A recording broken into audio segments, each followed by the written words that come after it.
Okay. Miss Marie Dahlstrom, all right. Hello, how are you? I'm good. I'm feeling good. I'm feeling great. How about you? Very good. So nice to see you. We're gonna spark a little bit the lights on your debut album, Like Saint. So congratulations for this album. Thank you so much. Yeah, this is like you said. I've been following you for quite some time, and I understand that this is the culmination, the accomplishment of 10 years of hard work. So yeah, I remember from the Cafe London gig in 2014 to the I was there, and so yeah, really kudos. I want to start off by reading you this short poem that I wrote, and it quotes some of the tracks titles from the Lifeson album. So I'm about to read it to introduce this little conversation. You're free to say whatever you want to say about it, and then we start off, right? Perfect. Writing rhymes and poems over summer evenings, then losing words over a love letter. If someone ever has something to say, now is the right time to let it out. No more wandering, no beating around the bush. Feelings can be read through your eyes, though you never looked at love this way. Just pick your heart, talk it through, so we can make room for ordinary love. So we can finally sleep at night, light as the lullaby we used to sing along at night. I don't want to wake up, type of prayers you send to Mr. Sandman. Yet holding on too tight to the love of your dreams might alas eventually end up just like sand. Thank you so much. You included like how many titles? I did 11. Oh, so good. Well done. That sounded very. Can you sing like one word, like, or one thing that you love about people like Elijah or Jeremiah Passion or the Indigas, the way they work, the way they serve the music? What do you most love about it? I love that it's very intuitive and that it's very like a lot of things. Sometimes in the music industry, people have this thing where music cannot be too musical, and it really irritates me. It's some kind of thing that's happened in like the more commercial side of music, and I think I hear it all the time from like A&Rs and like managers and the more kind of industry part of the music world. And I think I really wanted to like get all of that completely away from the album. I didn't want any industry talk and any like strategy talk around the type of songs that I wanted to make. And I think what I like about someone like, you know, Dan Diggers or Elijah Fox is that they're exceptional musicians. They're so good at what they do. And I think, you know, that attention to detail when you make music is super important, and like and it's really forgotten like in modern music. You know, not many albums nowadays take the same type of risks musically and, you know, put in the same amount of attention to detail, I feel, as they did maybe back in the day. So it's something that, you know, I've always just kind of been drawn to and really wanted to kind of put into my music. So I think musicianship is a big part like of being. At the end of the day, we are making music, right? So being like a good musician and having something to offer and being able to do these little details or add little like solo parts and change up the chord progression when you need to, all those things, I think it really makes a record come to life. And I think a lot of it comes down to that second part that a lot of people find boring, which is like the editing part of the song, you know, like you have the core song, but what do you do after that? You sit down with, you have it in your DAW and Logic or Ableton or whatever, and you start thinking, this section doesn't really, you know, lift. What can I do to add something here? Does it need a harmony arrangement? You know, do we need someone playing a solo? Like, what do we need, you know, to make this song feel like something? And I think it's like just the way that I like doing music is something that I pay a lot of attention to. Okay, that's great. That's amazing because this is exactly the music approach that I enjoy actually when I'm working with other musicians or when I see musicians working together. This reminds me what musicians from Lyon, France are doing. This is their type of process, and this is like so the music is more personal and authentic, and the way they produce music is way more organic. You remind me of another singer-songwriter from France. The band is called Time Lovers, and they say when we go to rehearsal, we don't say like we're gonna do soul music or jazz music. We're just gonna put things together. We're just gonna create something like organically, like spontaneously, and we work it out. And I see that's the way you work with your long-term partners like Elijah, and this is really appreciable. Appreciate.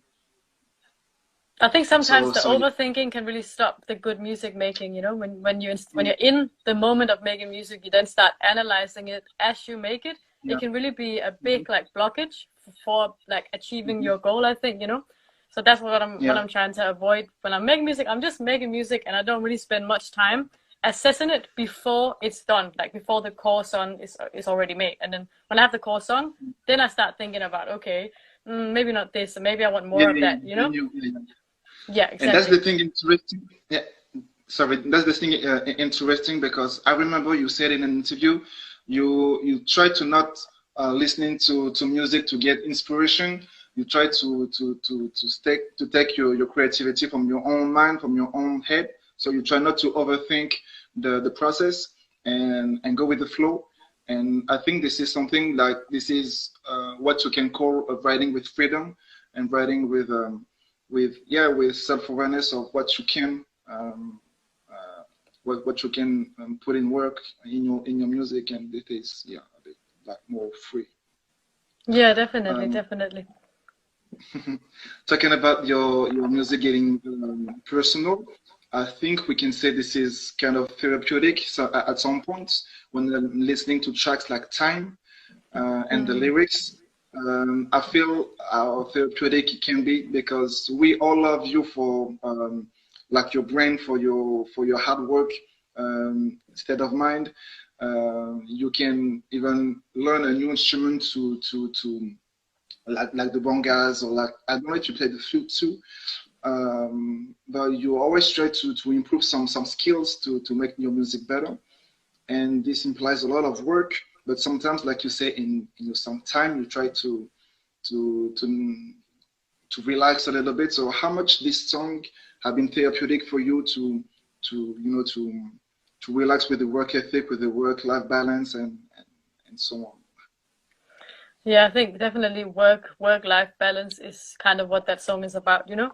It's kind of like, how do you fit everything in your life into your life? How do you, like, you know, be consistent with practicing, you know, your skills so you become better at what you do? How do you also find time to see your friends? And for me, for example, I'm also studying my PhD. How do I find time to do that as well?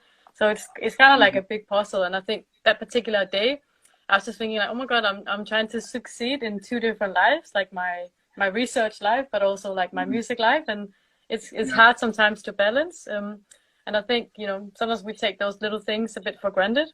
And I just think I wanted to get a little bit more back to nature, you know what I mean? Back to like very simplistic things in a way. And I think for me, like, music is overlapping. Music is free time and is also work. So I guess it's always, most of the time, it's enjoyable to do. But I think that balance is something that everyone has to work on, I think, quite a lot to make it feel good. I think it can be definitely challenging, yeah. You think you found your balance? Did you manage to find it? At times I'm very good. Some other times it can be a bit more strenuous, you know. I try. Okay. And what can make you feel good when you need to relax on the work thing? Like you said, nature. What do you do? Do you do yoga? What do you do to enjoy the nature, like you say? I play tennis. Really?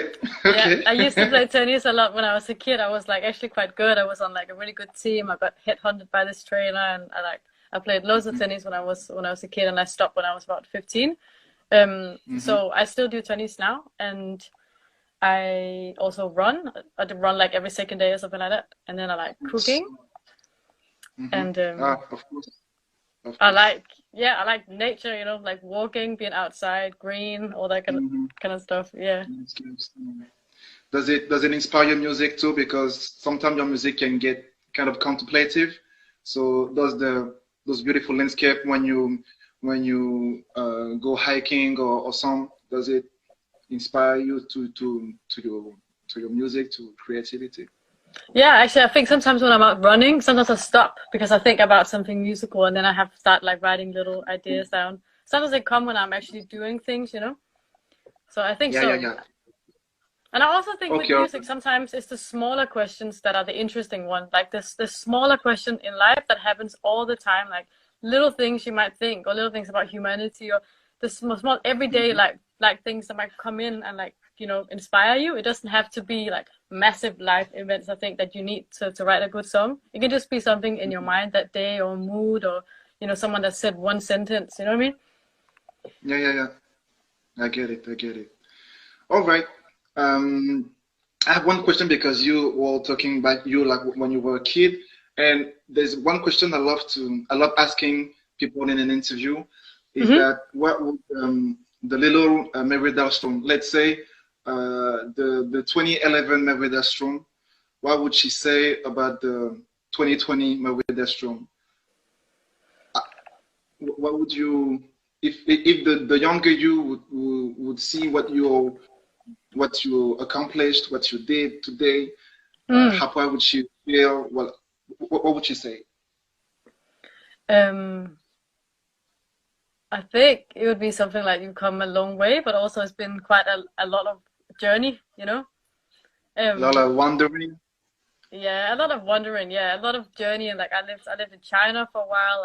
You know, I moved to London. I did my music degree. I did like a master's in cognitive neuroscience.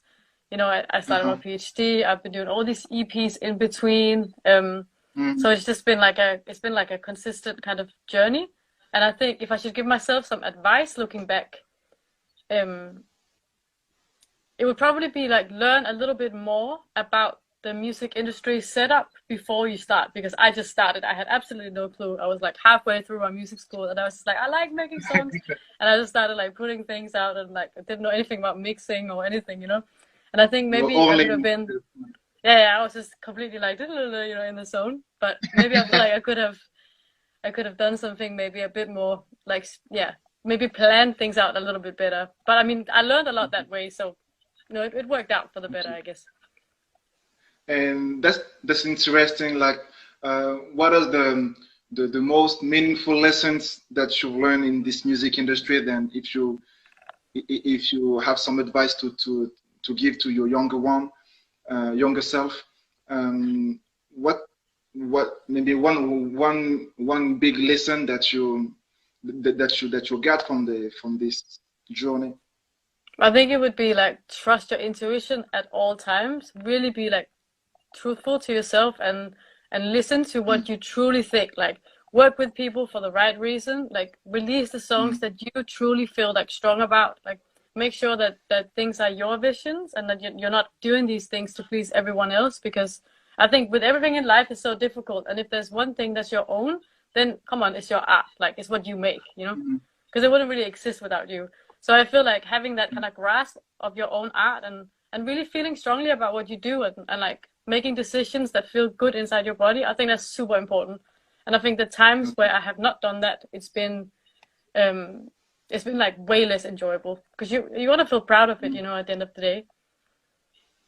Like you feel you don't have too much like that much control over your own work when you're listening, maybe because I was asking this question having in reference the thing you said about the A&R companies, or the or some a PR agency that maybe can influence your intuition, sometimes not in the way that you would like to to orientate your work. So, have you experienced some lessons from this too?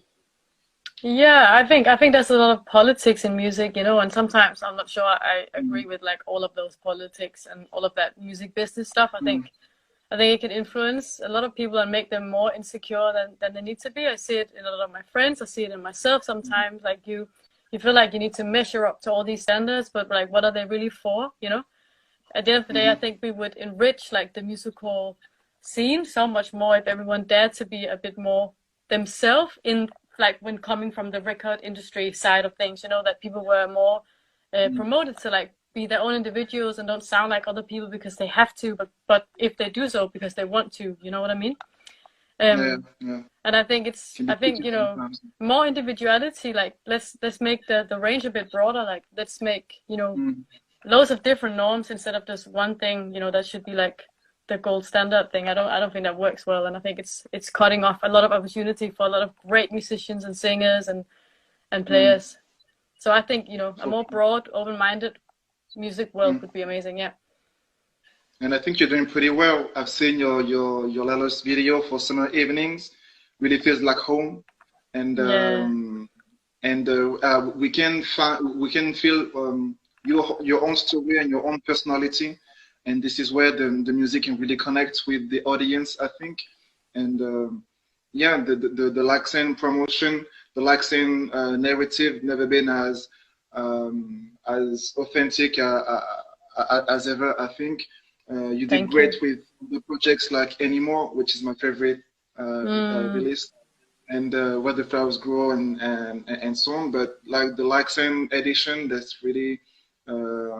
that's really a nice work. We really feel like it's you from your home in your pajamas that produced your own music, and it feels like what we love from the Dahlström mastermind. So thank yeah. you so much. I really appreciate it. Thank you.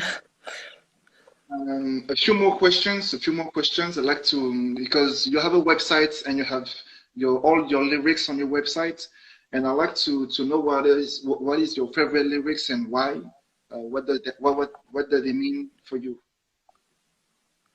My favorite lyrics from the album?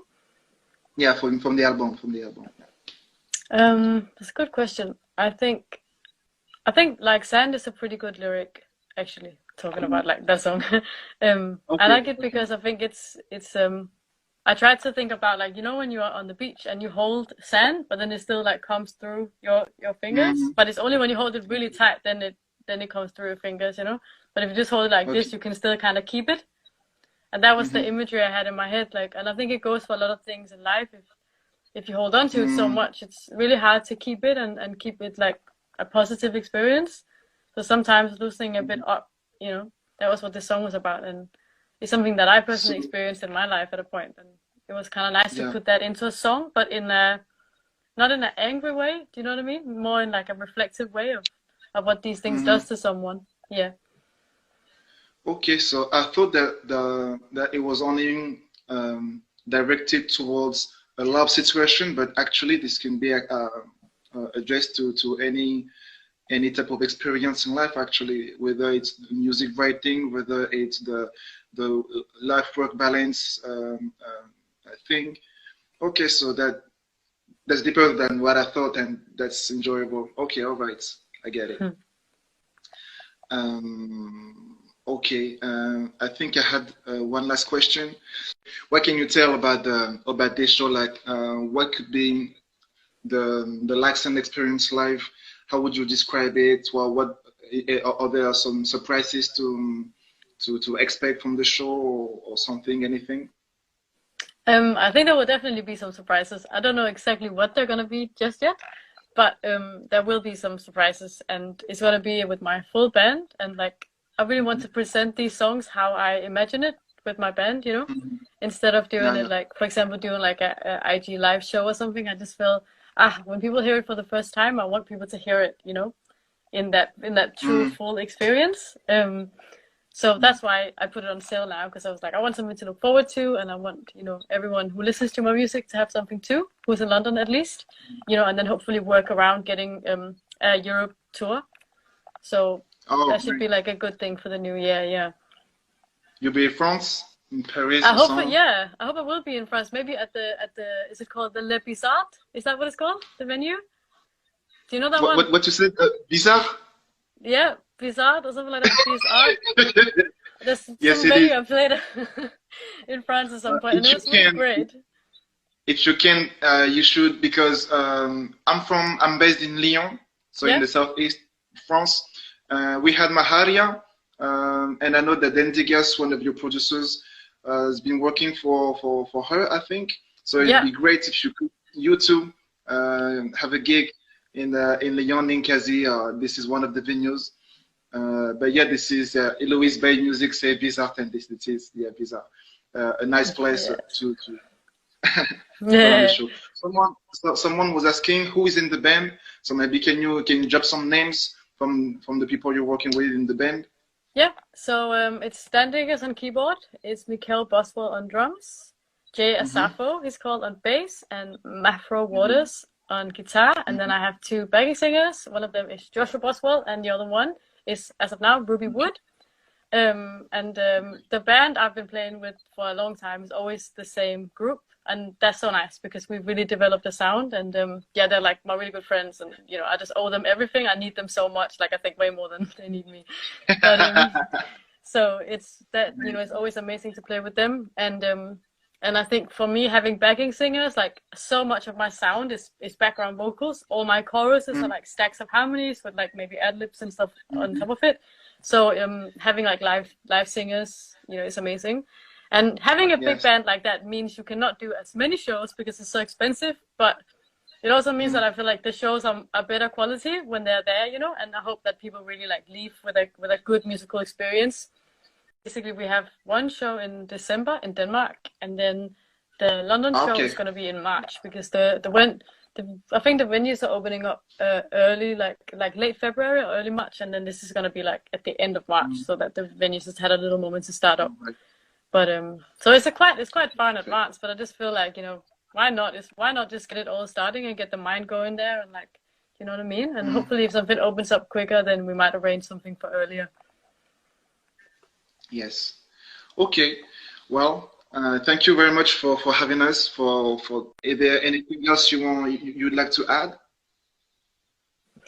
No, I think that's it. It's so nice to speak to you, and I thank you so much for having been such a stable support of my music for all these years. And I'm looking forward to sometimes play in France again. When I played there last time, it was like so amazing. I was supporting Frank McComb actually at a gig, and it was super nice. So, what is your main musical Okay. influences? So my main musical influences are Music Soul Child, Lucy Pearl. I would say. Who else? Dwelly. I would say some Really, of course. Scandi jazz like Lars Jansson. There's for instance, when you produce with Elijah. What about, okay, so hold on. So how is it to produce with other musicians at a distance? Oh, with Elijah, it's good. We actually just get on like a Zoom call or something, and then he might just be like quickly whipping up some beat stuff, and then I might just be sitting and singing something, and then he will send me the beat, and then I will just write everything and send it back, and then we'll like go back and forth for a minute. But it's usually like super smooth, and there's never much like disagreement with our musical decisions. And actually, most songs we've started together either in New York or in London or even in Denmark. God, we've met in every single country. So yeah, it's actually super nice and easy, especially when you already know that you work well with someone. Then I think it makes like a big difference. Yes, exactly. Yeah, indeed. Talking about dwelling, I was thinking of the Lullaby track. Did it get some dwelling influence in it? Because it reminded me of the Work the Baby track from Dwelly in his album Some Kinda. So I don't know if if Yeah. it no. Yeah, well, yes, I think so. Subconsciously, I think so because I've been rinsing these albums like so much, like Dwelly is like I just love him so much, and the same with the Music Soul Child. I've literally been rinsing the albums like so much. So I think all that music that's like in your early 20s, super implemented in your brain and in your mind, and what you learn on keyboard and Yeah. stuff, it will just naturally, I think, be a part of the music, that I'm making. Someone also asked, how did you start making But James music? V3, I he's amazing. I was in school in Denmark, and I was in like an interactive music school, it was called. And basically we had an audition where you just had to go and clap rhythms and stuff like that. And then you kind of got taken on board, and then everyone was rotating instruments and stuff. So I did that for like a couple of years, and I was in school choir, all that kind of thing. And then when I moved to London, I then applied for different music schools. And then I got in here, and then it kind of got more serious, gradually. Yeah. All right. Somebody is asking about Jeremy Passion, if you are about to do another collaboration, because this is, I think, your second or your third collaboration together. The first one was with Forget Me Nots. Yeah. I remember. When Yeah. I interviewed with Passion, he said he wanted to have you in his second album. I didn't know if he finally if it was done finally. But this is at least your second of collaboration. And are you thinking of a new one? Yeah, I definitely don't think that me and Jeremy are done making music together, you know. I think, you know, there will definitely come some more music at some point. I don't know when exactly, but I think so, yeah. I love him. I think he's amazing, honestly. Because the chemistry is amazing. I think that Through Your Eyes is one of my top 3 favorite songs from the album. Like my top 3 song is Through Your Eyes, Lullaby, and I don't want to say Like Sen because this is the main one and this is one of the best one, but I don't want to say Like Sen. Yeah, thank you so much. I think they're one of my favorites too, actually. I think it's really hard actually to pick a favorite, but I keep changing. Yeah, it's I don't hard. actually know. It's hard. Thank you so much. I'm really well done. Best album of the year so far. There's so many people know, that say thank you so album much. of the year. Are you thinking of the I know. Grammys at some point? I don't even know how that works. How does it work with the Grammys? I mean, that would be amazing. Imagine receiving a Grammy for this album. That would be absolutely ridiculous. I would love it. But I don't even know how that works. So like, I mean, I didn't have that on my plan. But if it happens, you know, amazing, amazing. Okay. And Dahlström, I don't know if somebody from your team, but he said, what about the guy you made Kennel with? Yeah, what about him? Oh, Jonathan Stein. Yeah. So I guess. he's basically changed name, so he is Charles Jack now, and All right, he's kind of switched up his artistry. So that's why he's called Charles Jack on the album. But that is actually Jonathan Stein, who is rapping or like singing, rapping on Lullaby, and doing that production. Oh. So who knew? Do you know what I mean? A little switch up. Yeah. All right. Okay. Could you hear that it was his voice? Yeah. So I guess we'll have more music with him because he's already there. Well, I think it's a wrap. I think we well done. So thank you very much again. Thank you so much for having me. And keep me posted with your work, and I keep giving support, like you know. And yeah. So thank you very much. Have a blessed day, and see you soon. You too. Thank you very much. Bye.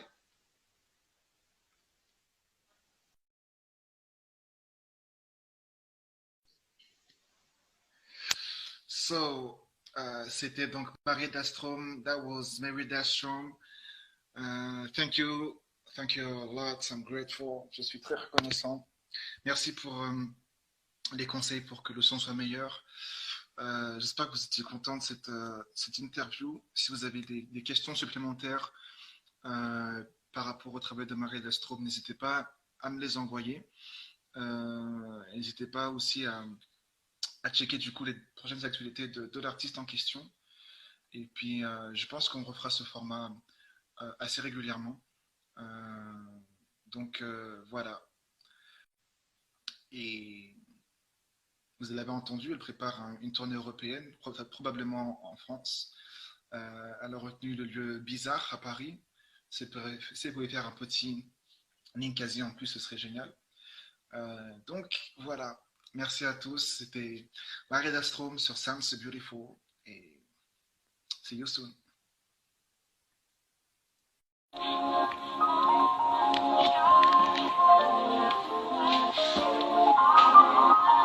All right, okay. Yeah. It's like a second chance. Okay. Like an